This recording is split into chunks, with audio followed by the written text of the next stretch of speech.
Ընդ որում ես ուզում եմ անկեղծ ասել, ես 2 տարի եւ ավելի տենց էլ չեմ հասկանում այդ խոսույթը,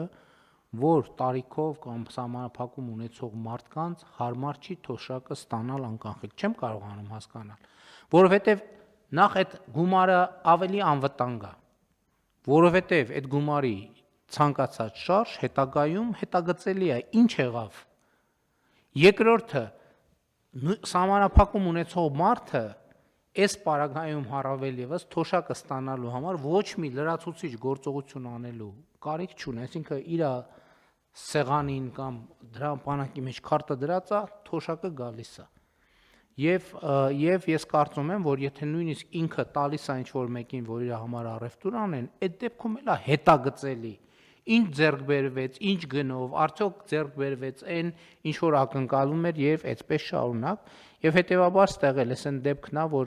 տենց բանի ներքո սպառնալիքների ներքո, ոչ թե սպառնալիք է առումով, որ վայ պրոբլեմ կլինի, ես կլինի, մի հատ էլ նայենք, 2 տարի է անկեղծ, մեր համակարգ ինձ անդադ ասում է, լավ չանենք, որովհետև խնդիր կլինի։ Ես 2 տարի է մտածում եմ այդ ասում եմ, լավ, ինչը չեմ ես հասկանում այս իրավիճակում։ Եվ հետեւաբար լավ է ուշ քան երբեք, բայց ինչի համար եմ ասում, եթե հանկարծ իրոք կպրոբլեմ կլինի որևէ տեղ, որ մենք չենք հասկացել այսքան ժամանակ, մենք կգնանք այդ խնդրի հետևից օպերատիվ ձևով կլուծենք։ Պետք կլինի կչեղարկենք մեր որոշումը,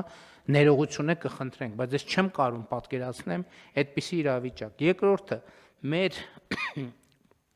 մարզային այցելությունները ինչ ցույց տվեց, չնայած արդեն 400,000 որ